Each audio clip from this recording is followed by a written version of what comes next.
Hola, ¿qué tal? Buenas tardes a todas y a todos. Una escritora portuguesa, un escritor griego-sueco, ella en el piso séptimo de su vida, él en el piso octavo de la vida, y sin embargo, para los lectores españoles son dos jóvenes promesas, porque hemos descubierto su literatura, y me van a disculpar quienes han leído a Lidia y a Teo desde hace mucho tiempo, pero para la gran mayoría de los lectores españoles han sido una auténtica sorpresa de los últimos años. Así que es verdad que hay otra vida posible, desde luego para los lectores, en esa revelación. Y hoy nos juntamos, hay un cruce de caminos entre este Festival Eñe y este magnífico Círculo de Bellas Artes que nos acoge, entre el Algarve, Lisboa, el Peloponeso, Estocolmo, Mozambique y Angola también, y en este cruce de caminos, de memoria, de revoluciones, de guerra, de historias personales, de familia y de valores, nos encontramos para charlar. Lidia, Teo, muchísimas gracias por estar aquí y bienvenidos a Madrid. Gracias. Me gustaría empezar, Lidia, con una carta, un artículo que ella publicó hace unos meses en El País. Lidia George escribió una carta de invierno a un escritor remoto. Y decía, a propósito de nuestro autor, me hallaba ante una voz singular que se presenta al mundo sin avergonzarse de sí mismo, sabiéndose una muestra de humanidad, esa falta de pudor que transforma a un ciudadano en escritor. Y varias veces leí despacio sus palabras. ¿Cómo escogerlas? No es fácil.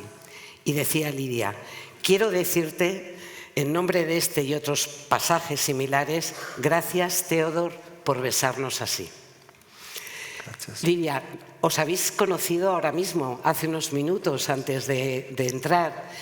¿Qué sentiste como escritora y como lectora para que el libro de Teo te tocara tan hondo? Bueno, muchas tardes a todos. Para mí es un placer estar aquí de nuevo hoy compartir el escenario o al contrario, Kalifatides compartir el escenario conmigo. Muchas gracias por todo. Yo quería decir que hay 3 momentos que han influenciado, que me han dicho que era necesario escribir sobre la descubierta de Kalifatides. Primero, ha sido un artículo en el periódico público, un periódico portugués, que presentaba la foto de Kalifatides con una frase grande que decía no están a combater la pobreza, no están a combater la pobreza, están a combater los pobres. Para mí ha sido muy fuerte esa expresión, muy fuerte. Porque mi madre, cuando yo era niña, me decía, es necesario estudiar para no ser pobre. Es necesario nos limpiarnos bien para no parecer pobres. Estaba siempre diciendo que nosotros no podríamos ser pobres. Y un día yo le pregunté, cuando era joven, ¿por qué a ti no te gustan los pobres? Y ella me ha dicho, yo estimo los pobres, pero odio la pobreza. Y tantos años después comprendí que la frase de mi madre era exactamente la frase de Kalifatides. Después compré sus libros y hay una frase de un pasaje que me ha tocado muchísimo, cuando es una otra vida para vivir.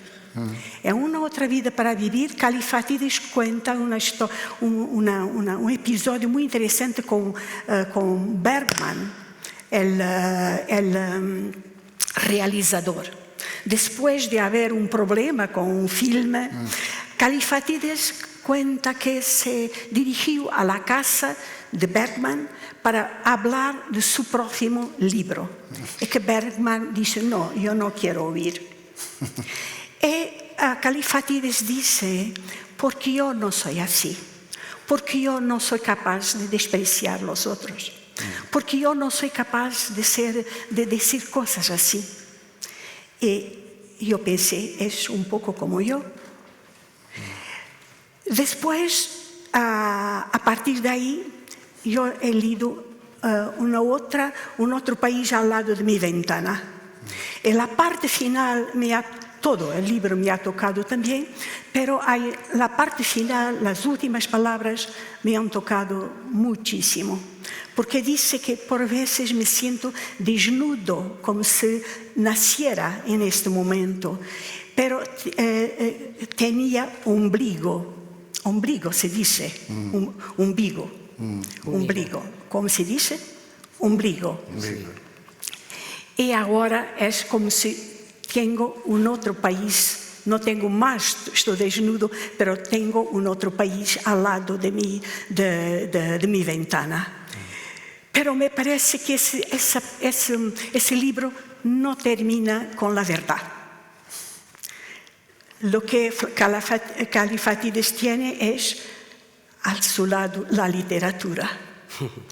Y eso me ha tocado mucho, porque yo pensé, aquí está alguien para quien la literatura es más alta que una carrera, es más alta que todo, y también el respeto por los otros es más importante que todo. Entonces, en ese día de invierno, yo escribí a Kallifatides, que no conocía, pero que lo sentía como un hermano de mi edad, tan cerca, que era necesario decir lo que sentía por él. Tengo un problema. No translation here. No translation. No tenemos traducción. I understood perfectly pero Teo entiende bastante español. No quiere hablarlo porque es pudoroso respecto a eso, por eso él va a intervenir en inglés, pero entiende español mejor que lo habla. Y eso es algo que forma parte de su nueva vida, porque ha aprendido el español o está aprendiendo el español desde hace muy poco. Cada día leo español, pero no es fácil. Pero, Teo,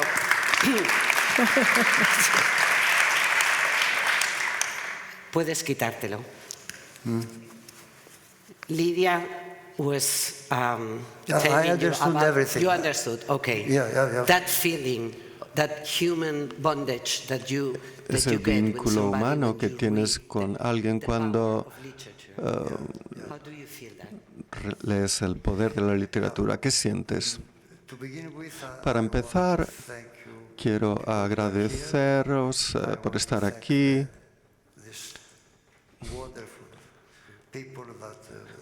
a las extraordinarias personas que organizan esto. Es la tercera vez que estoy aquí y estoy muy agradecido.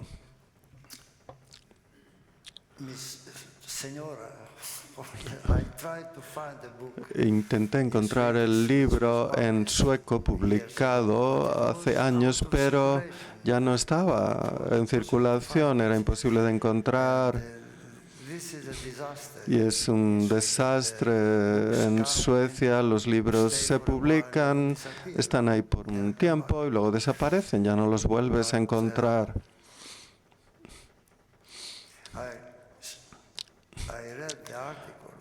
Pero leí el artículo de la señora Jorge escribió.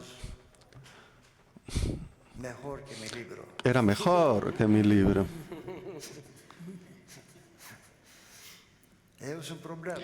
Y esto es un problema. Ya.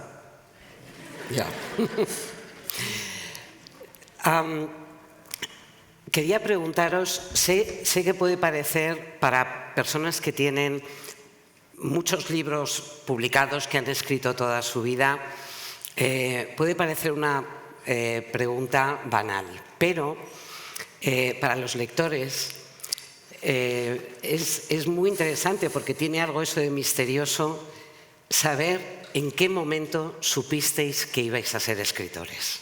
¿En qué momento, Teo, Lidia, entendisteis que escribir formaba parte de vuestra vida?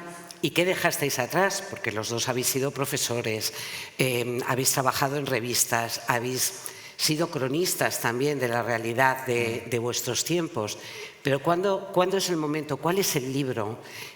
¿Cuál es el encuentro que de repente dice, no, yo soy escritor? Lidia. Bueno, yo empecé muy temprano a escribir como un juego. Pero yo hago la diferencia de la experiencia en cuanto a gente que escribe y gente que publica libros. Entonces yo creo que toda la vida yo iría a escribir, pero no me planteaba la idea de escribir libros al principio. Pero hay un momento en mi vida que yo decidí que iba a esperar para el momento para publicar, para escribir, para publicar. Ha sido un momento muy preciso en mi vida porque yo defendí una tesis de doctorado en la universidad. Y en ese día me invitaron para seguir siendo docente en la universidad. Y era para mí una cosa quasi real, un honor tan grande, seguir siendo docente en la Facultad de Letras. Pero cuando caminaba en dirección a la ciudad donde vivía entonces, yo pasaba, era otoño, yo pasaba por una carretera llena de hojas de plátanos de sombra, plátanos, el árbol. Los árboles. Y cuando el coche pasaba, yo sentía partir las hojas. Yo empecé a crear un poema y pensé que siendo una docente de literatura, yo no sería libre de escribir lo que yo quería, porque tenía de leer muchísimo que las otras personas habían escrito. Y al llegar a mi casa, tenía sobre la mesa un inicio de un libro con un título horrible, que era El caminante de polvo y piedra. Es un título impensable.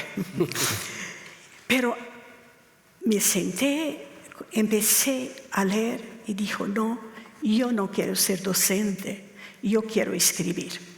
Evidentemente que uno puede ser docente y escribir muy bien, hay tantos ejemplos, pero yo quería vivir para escribir. Y decidí, ha sido un momento muy difícil de mi vida, telefoné y dije, no, yo no acepto. Pasaron 10 años para publicar, pero me parece que mi decisión estaba cierta, porque entre tanto fui para África, viví la vida, comprendí la historia, tuve 2 hijos, toda mi vida tan llena, seguí la Revolución de Portugal. Y cuando empecé finalmente a escribir un libro para publicar, sentí que 10 años de espera valía la pena. Pero han sido durante la juventud, los años son largos, son tan largos. Yo hice esta decisión que me ha costado, pero ha sido importante. Es el día inaugural, ese día en que me senté delante de la mesa y tenía ese título provisorio E pensei, é aqui que eu quero continuar a escrever. So, 10 years since Así she que 10 decided días she desde wanted que to write about decidiste escribir sobre esas hojas para convertirte en un... I've read an article about it. Yo sí he leído su artículo. you, Theo. ¿Y, When you were a teacher, ¿y cuál es tu caso, Theo? enseñaba filosofía en su Eras un profesor. en inglés. Sí, sí, pero yo comencé a escribir cuando tenía 5 años. And I go over to English because it takes a long time to think. Voy al inglés porque me lleva mucho tiempo pensar. It was 1943. Bueno, era 1943. Greece was occupied by the German army. El ejército alemán había entrado en el Peloponeso. Era la miseria total porque se llevaron todo. And also they Y también sent away the men to work to make nos enviaron a campos de trabajo para hacer calles o lo que fuera. so my father was Así que mi padre lo my older brothers encerraron. Mis hermanos mayores habían huido a las montañas y mi madre y yo estábamos solos en casa. Y un día the German captain un capitán alemán decidió ejecutar and villager a una persona del pueblo, pero delante de todo el mundo. not take him away and execute him. No llevárselo y ejecutarlo en otro lugar, sino delante de la iglesia del pueblo. Así que mi madre me llevó y There estábamos allí. was young Ella era joven, tenía 27 años. when the man Y was falling down she could cuando el hombre cayó, fall back because it was the wall of the church. His eyes met mine. sus ojos se encontraron con los míos. I don't know, but something happened. Pero algo pasó. When we came back home, Cuando volvimos a casa, I did not go out. no salí a la calle, The empty desk me of my father. senté en la mesa de mi padre, que estaba vacía, y escribí algo. Unos meses más tarde, mi padre vino At home, the end of a casa al final de la guerra I gave him this y le di piece of paper. este trozo de papel que había escrito y él me lo leyó, me dio unas palmaditas en la cabeza y se lo metió en el bolsillo. No dijo nada más, pero se lo quedó en su bolsillo toda su vida. But we buried him Y le enterramos con little thing. con el trozo de papel en su traje. So I don't know what I had written. What No sé lo que escribí porque no volví a verlo, pero lo que sé es un sentimiento que tenía de alivio después de haber escrito este the cruel reality pequeño texto. had been something which I could deal with. La crueldad de la realidad era algo con lo que podía lidiar mediante la escritura, la lengua. Fue la primera cosa que escribí y creo que sin esa experiencia, pues yo sería otro escritor, porque It was all together at the same estaba time. todo junto en el mismo tiempo: guerra, pobreza, Misery, miseria, traition, everything. traición, todo In that little village. estaba allí en ese pequeño pueblo. People behaved sometimes Y a veces las personas se comportaban muy mal y otras veces como santos. Nunca sabías qué es lo que iba a pasar. very distant. That Nunca. when we walked through the streets of Cuando trabajábamos por las calles del pueblo y nos encontrábamos con alguien greater age than us, they used to ask us, nos preguntaban son are you? de quién eres And the right answer hijo. could Y be, of course, if you were la son of respuesta somebody correcta, por who was on the ejemplo, right, si eras alguien de derecha o trabajaba por los alemanes. it was there that when I learned myself Fue to lie. cuando aprendí a I mentir. never said that I'm the son of the teacher. Nunca dije que era el hijo del maestro, porque me hubieran matado. Así que decía otras I don't cosas. remember what I said really, but No recuerdo muy bien lo que decía, pero no decía la verdad. Así que me convertí en un buen mentiroso very soon. muy And then pronto. I went on Y writing luego later seguí on in life, escribiendo más tarde, cuando tenía 11 años. I was writing the love letters of Escribía my cartas class de amor to the same girl, de mis compañeros de clase a la misma la chica. reina de la clase. And it was a stylistic, very good work. Era un buen trabajo desde el punto de vista estilístico escribir todas las cartas a la misma chica.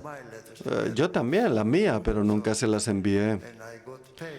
Así que me pagaban. Bolitos, the things you know, and With little balls, con canicas y that was my payment. fotos de actores de Hollywood. Con eso me pagaban. Is that it was the second time Fue la segunda vez que la escritura me salvó, because at that school porque en aquella escuela yo era un extranjero, más extranjero de lo que pude serlo luego en Suecia, porque fui del campo a Atenas was wrong. y todo en mí estaba mal, mi pronunciación, mi corte de pelo, mi ropa. I was absolutely nothing. Era absolutamente nada a los ojos de los demás compañeros de clase, por no hablar de las chicas. The day I started Y el día que empecé a escribir, my al profesor le gustó, dijo, this boy es un buen chico. changed my life. Y eso cambió mi vida. Suddenly, De repente, las chicas me pedían salir. my friends want to have Mis hermanos, this and so on. So I became a celebrity. me convertí en una celebridad.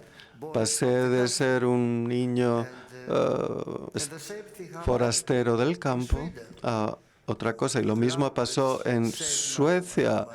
La lengua salvó mi vida en Suecia. So, I mean, I wrote my first Escribí mis primeros poemas en Suecia 5.5 years in después de estar 5 años y medio allí. Y todo el mundo dijo, es imposible hacerlo. ¿Por qué va a ser imposible? Es una lengua, voy a aprender la lengua y voy a escribir en esa lengua. Y lo hice. Y de nuevo the same thing. pasó lo mismo. Me salvó la vida porque mi vida cambió totalmente. Some people like it, some people. Escribí una colección de poemas, a algunos les gustó, a otros no, pero ya eres alguien. So Así que I never decided to be a nunca decidí ser un escritor, sino las circunstancias hicieron de mí un escritor. I mean, the idea when you grow up in a Greek Cuando creces en un pueblo griego, could be a writer one day. pensar que The ibas a ser escritor algún día, pues te encerraban en el manicomio. Nunca lo había pasado, pero very first moment. desde el primer momento me encantó hacerlo. Fue un gran alivio. En los minutos que íbamos conversando, habéis hablado los dos de vuestra infancia, de tu madre, de la señora Alberti. Ese libro, el último libro de Lidia George, es Misericordia, que es un nombre que ella te sugirió. Y aquí tengo también uno de los últimos que se han editado en español, de Califátides, Madres e Hijos. Y, ok, vamos a darle un minuto. Okay. Thank you. Vamos a probar, a ver si así puedes thank you, escuchar la thank you. traducción. Decía Teo que en los minutos que llevamos conversando habéis mencionado vuestra infancia. Los dos habéis escrito de manera extensa sobre vuestras madres, sobre vuestros padres, sobre vuestra infancia, esa pobreza limpia, porque tenía un punto de dignidad que luego ha sido arrebatada a mucha gente que vive en la pobreza, y lo habéis contado vosotros de manera muy notable en esa Europa que quedó devastada con el austericidio después de la gran recesión en el año 2008, luego en el 2012, con el rescate, lo estamos viendo ahora, la pobreza de los inmigrantes que llegan y no saben cómo salir adelante.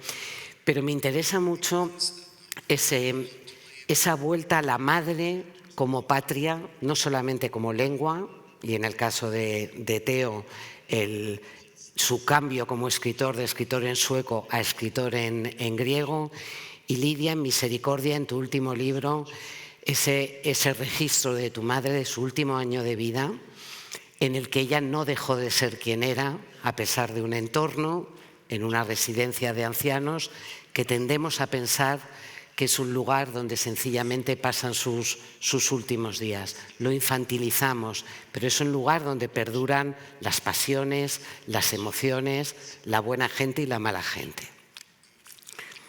Bueno, me parece que yo y Califátides tenemos una cosa más en común. Es que habemos escrito sobre las madres, no despreciando las madres. Al contrario, hablando de las madres como algo que es más importante que una figura física y una figura maternal. Hablando de las madres como una especie de referente absolutamente primordial para nuestra existencia. Y hoy me parece que estamos contracorriente, porque hoy la psicología hace exactamente al contrario. Si uno entra en la casa en el consultorio de un psicólogo, te dice: el culpable de tu sufrimiento es tu madre. Siempre es la madre culpable de todo, de todo.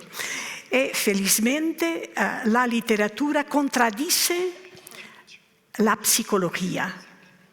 Contradice a Freud, contradice toda esa herencia que está, me parece, creando grandes problemas de contaminación, porque hoy en día la paternidad es sinónimo de culpabilidad. Pero la literatura hace por veces al contrario. Habla de relaciones que son fundamentales. Y Misericordia ha nacido de una situación muy particular, como usted ha dicho.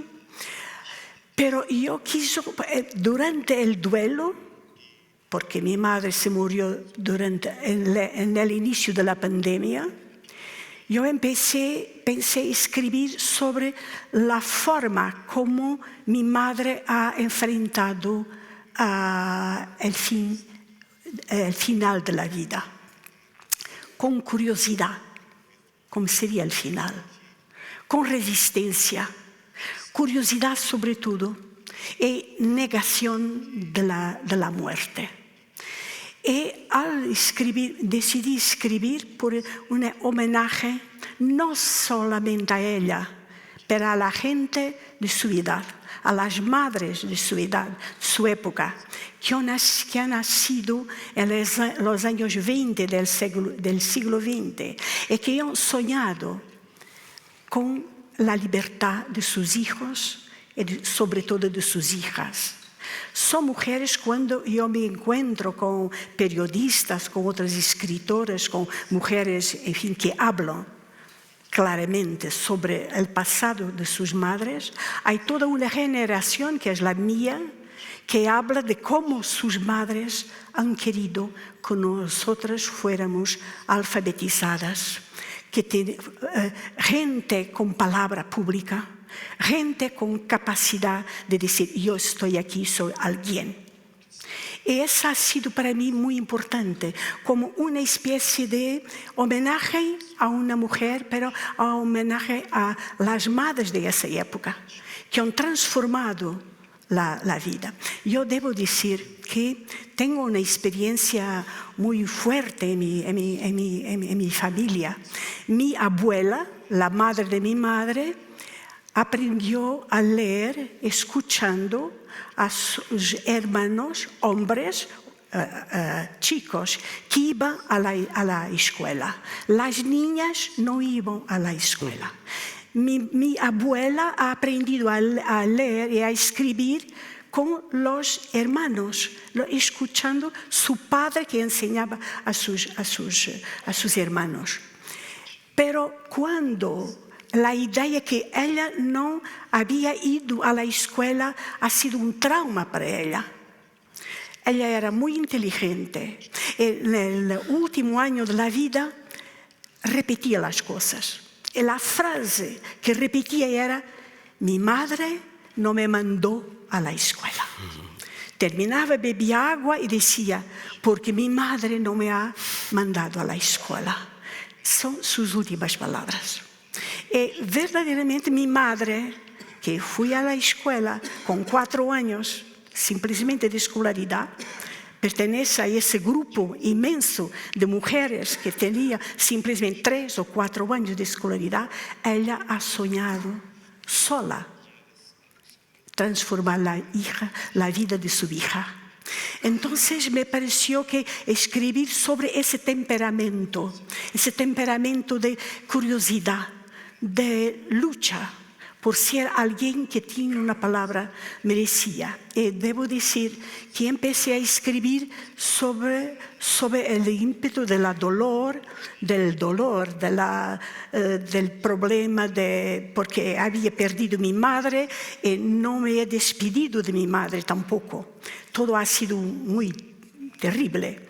Pero a medida que yo iba reconstruyendo su voz, a medida que iba reconstruyendo sus pequeñas palabras que ha dejado en un diario, en un jornal diario, y iba a reconstituir ese último año de vida, yo experimentaba un sentimiento de triunfo, un sentimiento de alguien que recapturaba una fuerza. El tema de nuestra mesa es entre el placer y el dolor. Para los escritores hay un tercer término, que es el triunfo a través de la palabra. Y esa experiencia lo hizo de una forma excepcional con ese último libro. Qué bello, Lidia. Qué expresión tan hermosa. Teo, ¿es un triunfo también, o lo sientes así, describir a tu madre, esa mujer que veía las noticias, que hablaba contigo, que estaba tan orgullosa de ti como escritor, que te reprochaba que te habías ido, que la habías dejado sola, pero con la que compartiste también tantos momentos después de una vida igualmente difícil, dura, en la que tampoco podía ir al colegio y sin embargo fue capaz de sacar su familia adelante, con tu padre en la cárcel, esa mujer que olía a limón?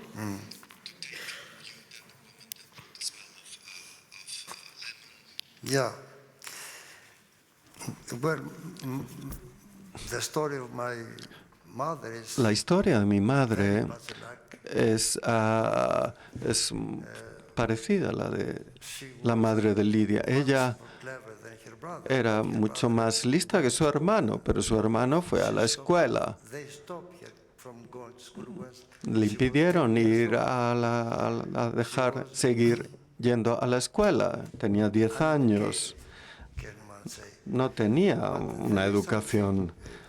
Pero hay algo importante en esta discusión de tener o no una educación, porque yo pienso que en países como España, Portugal, Grecia, Italia, Francia, hay una cultura según la cual si eres una persona sensible, lo sientes. Y es lo que hizo tu madre. Sabía, ella era capaz de sentir cosas. Mi madre también. Mi madre vivía en un apartamento muy pequeño en Atenas. Tenía un balcón, ese era el lujo de la casa. Y estábamos sentados allí hablando y ella era capaz de decir cosas como si leyera Aristóteles. No lo había leído, pero esto es exactamente lo que es la cultura de las personas. Está alrededor y aparece. Por poner un ejemplo, decimos muy a menudo, el tiempo lo cura todo. ¿Y sabemos por qué lo decimos? No, desde luego que no. Pero es un poema de Ovidio. Y dice exactamente eso. Y estas palabras han conquistado el mundo. Eso es la cultura que también existe para quienes no fueron a la escuela. En cualquier caso, yo estaba muy celoso de mi madre porque era muy hermosa. Los hombres la miraban y yo odiaba a los hombres porque yo pensaba que pues se la iban a llevar. Era mucho más joven que mi padre, 30 años de diferencia. Así que tenía mucho miedo de que podía perderla.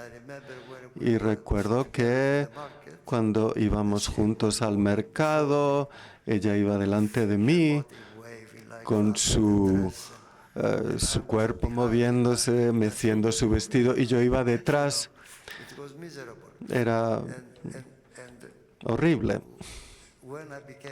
Y cuando me convertí en escritor, ella leyó mis libros, pero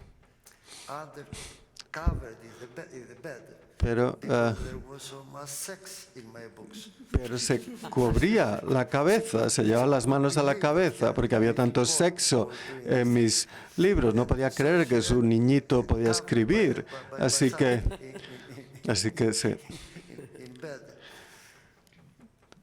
se llevaba las manos a la cabeza. No quería leer eso. Pero estoy de acuerdo contigo. No creo que los psicólogos realmente hayan entendido a sus madres. Quizás es una especie de falta de confianza en las personas.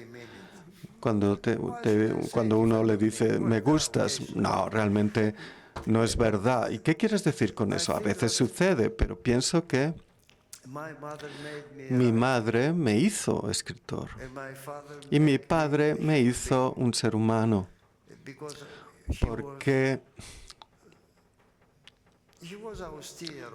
era austero, severo de vez en cuando, pero nunca le di motivos para ser severo conmigo. Yo era bueno en la escuela, la que iba siempre, etc. Pero, por ejemplo, me prohibió leer libros tumbados. Y me decía, lo recuerdo, el autor ha estado despierto noches enteras para escribir ese libro y tú lo lees como un mono tumbado. Así que ya no pude hacerlo. Mi madre no tenía unas posturas tan duras sobre las cosas, pero me cuidaba tanto, era tan atenta.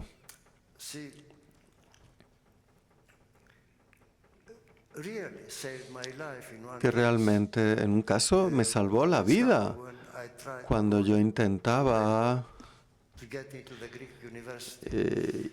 I had llegar a all the la things one could have, Universidad Griega, yo tenía todos los títulos y requisitos y no me dejaban entrar. Pero cuando vi la lista de las personas aceptadas y yo no estaba en la lista, I thought I would kill me. pensé en quitarme la vida. So I tried. Y Actually, lo I tried, intenté, de hecho, I did not succeed. pero no tuve So éxito. I came home, Así que me fui a casa y mi madre me estaba esperando, me vio 50 meters. a 15 metros de distancia And what she did? y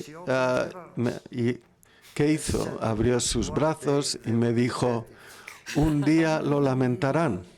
That's a mother. Esa es una madre. And until the last minute, Y hasta el último minuto nos divertíamos juntos. Nos bebíamos un café.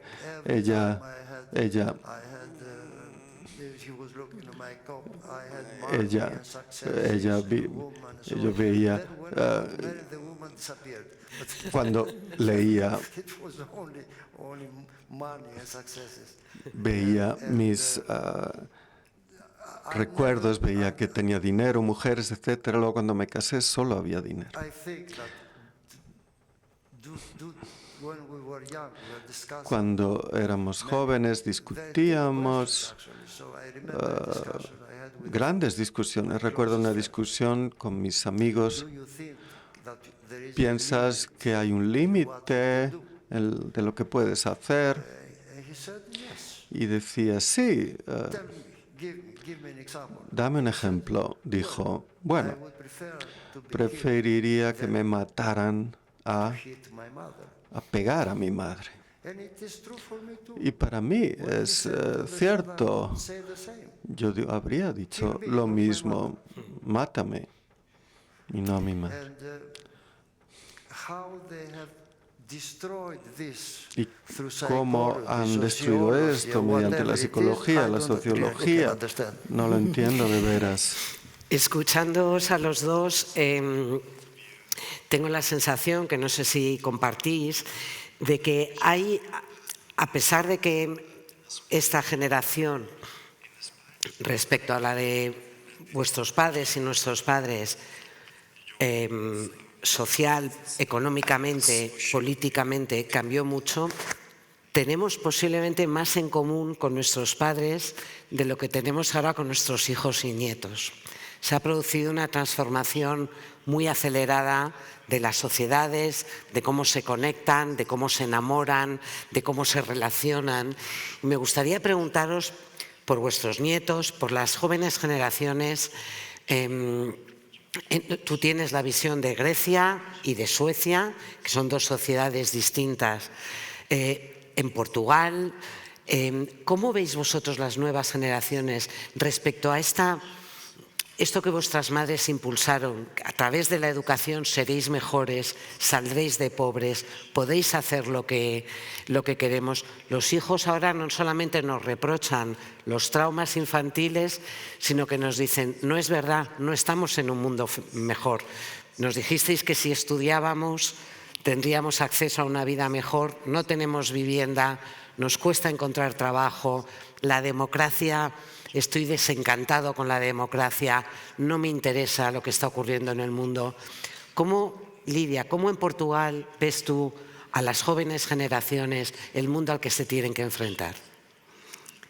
Bien, en Portugal es un poco como por toda parte, porque hoy el mundo hay una totalidad, sobre todo la cultura digital nos pone a todos, de cierta forma, casi iguales alrededor de la Tierra, con grandes diferencias, pero la conexión hace que lo que ocurre aquí es muy semejante a lo que ocurre a Portugal, a Grecia o a los países nórdicos. Yo quiero decir que yo soy esperanzosa, porque la historia de las sociedades es como el mar. hay las olas, las vagas. Hoy estamos viviendo un momento de transformación muy grande, pero para los jóvenes, para ellos, es la vida aparece ahora. Tiene de se defender delante de lo que va a ocurrir. Ellos tienen una energía que nosotros no tenemos.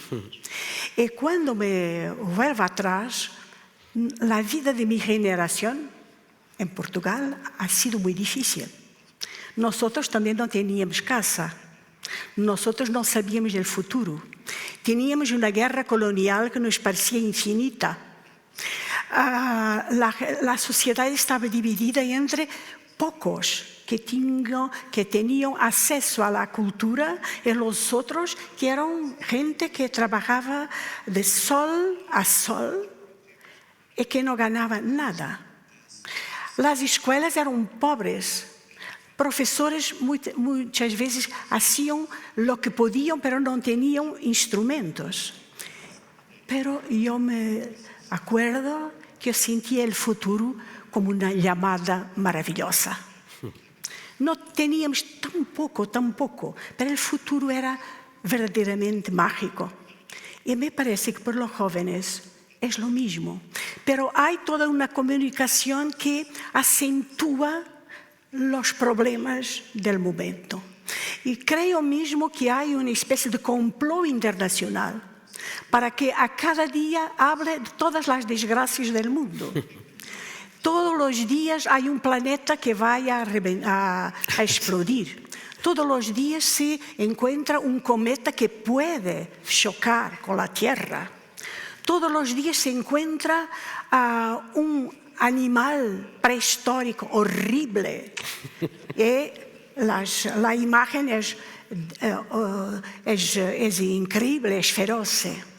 Todos los días se habla de los hijos que matan a los padres. Yo no sé si ellos matan a los padres porque dicen que es posible matar a los padres. Entonces hay un problema de comunicación muy grande. Yo he leído una cosa escrita por un antropólogo brasileño que me ha enseñado mucho, que me dice más o menos esto. Estamos viviendo un momento de contraciclo, pero es un momento de contraciclo que no está combatiendo los males de los ciclos. Al contrario, no tiene este momento de contraciclo, no tiene remedios para curar los males del siglo. Presenta simplesmente una visión histérica del mundo. Y lo que nosotros estamos a vivir es de todas las edades, es una cultura histérica, una cultura fantasmática, donde hay una especie de golpe epistemológico entre la realidad, lo que ocurre, y de la narración sobre lo que ocurre. Y eso nos hace vivir como en una especie de fantasía global. Los jóvenes están viviendo en ese mundo. Me parece que ellos van a ser capaces de enfrentar. Evidentemente que hay momentos, es un momento difícil, es un momento contra la democracia. Es un momento donde uno ve claramente que la política no es más la política. Hay que crear una otra dimensión, que es la apocalíptica. Porque la política parece como no es algo con las palabras habituales, en que una persona se decía honesta, se probaba, y hoy nadie es honesto, nadie es honesto. Entonces, lo que hace que los chicos están viviendo en este mundo. Pero lo que me parece, no sé, yo soy modesta en ese punto, no soy capaz de percibir lo que va a ocurrir. Comprendo que está cambiando todo lo que usted ha acabado de decir. Pero me parece que en este movimiento ondulatorio lo que está ocurriendo es tan malo que nosotros, que tenemos instinto de supervivencia, vamos a rejeitar lo que está ocurriendo. Y yo creo que hay señales de que la cultura digital va a se normalizar un poco, que hay señales de que la parte económica que yo pensaba después de los años de las intervenciones, de la crisis, de las deudas soberanas, que el mundo económico iba a cambiar para mejor. Al contrario, peoró. Es verdad que también la pandemia, durante la pandemia yo he sido muy esperanzosa, mismo optimista. Pensaba, después de eso, después de no tenermos un enemigo persona, pero un enemigo global, nosotros tenemos de nos comprender los unos a los otros, nos vamos a salvar en conjunto. Pero Juan Gabriel Vázquez ha sido muy más inteligente que yo. Dijo, no, vamos a ficar peor. Él tenía razón, yo no. Pero verdaderamente lo que me parece es que hay momentos en que hay una especie de intolerancia a tanta desarmonía. Yeah. Estamos en ese camino y los jóvenes van a ser, me parece, los sujetos, los autores de un cambio.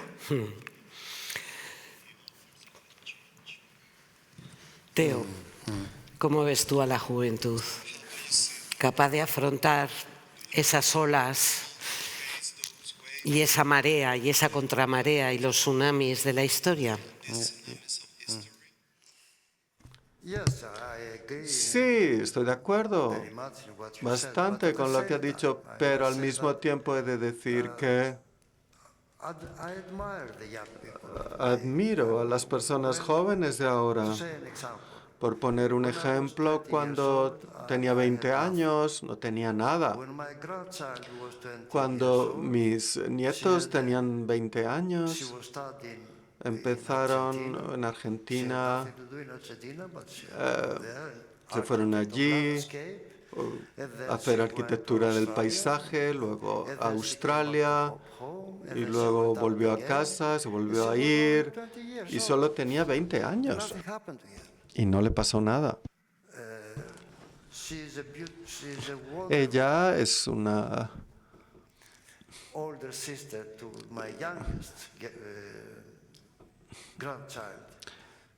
es la hermana mayor de mi nieta más pequeña, que solo tiene 14.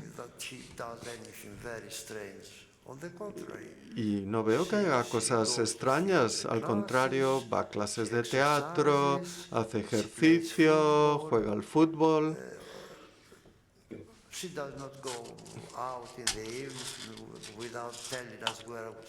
No sale sin decirnos dónde va. Pero, por otra parte, es cierto que estoy de acuerdo totalmente en que la industria de este mundo hace más dinero con los jóvenes que con nosotros. Yo llevo con este traje 30 años.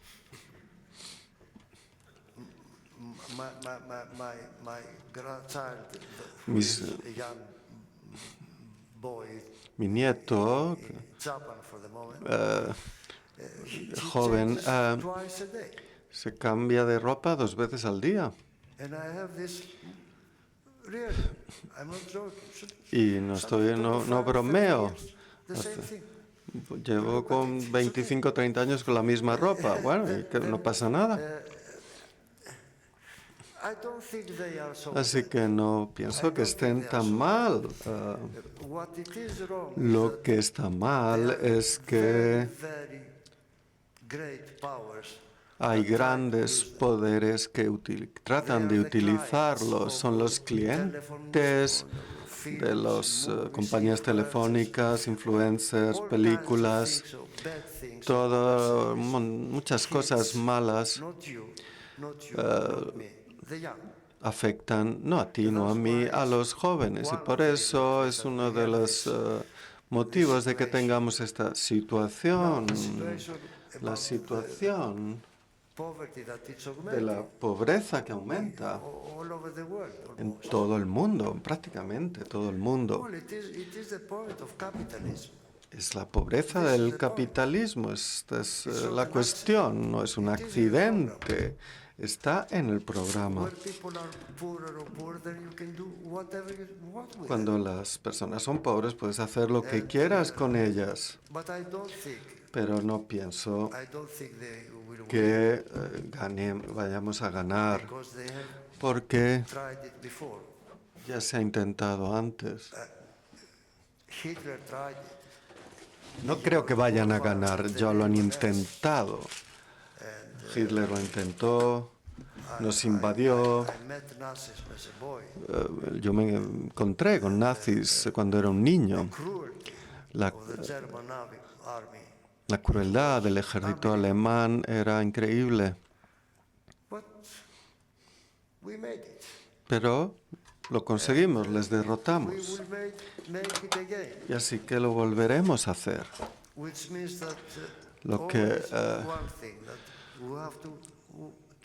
Esto significa que tenemos que trabajar políticamente, y si no podemos trabajar políticamente, pues podemos hablar con otras personas a nuestro alrededor. Yo tengo discusiones de política con mis hijos.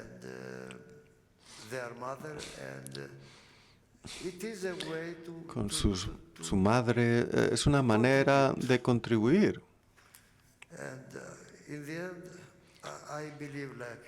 Al final, como habéis dicho, creo que sobreviviremos. Si no, tú y yo.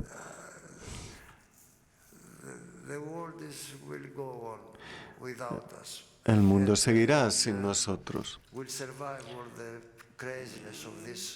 Y saldremos de la locura de este momento histórico. Es cierto, nunca el mundo ha sido tan enloquecido. Trump, Putin, etcétera, lo tenemos todo. Pero Attila, Gengis Khan, tampoco eran gente muy maja, la verdad. Así que pienso que los seres humanos son capaces de continuar. Y lo haremos.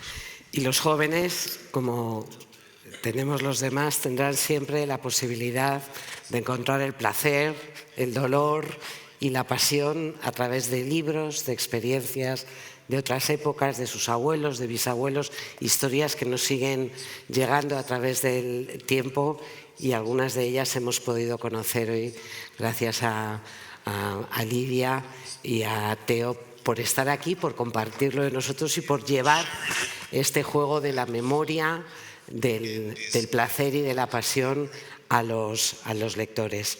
Obrigada. Efaristos, muchísimas gracias. Teo, muchísimas gracias. Lidia, gracias a todos por estar. Los autores van a firmar algunos de sus libros ahora. Gracias.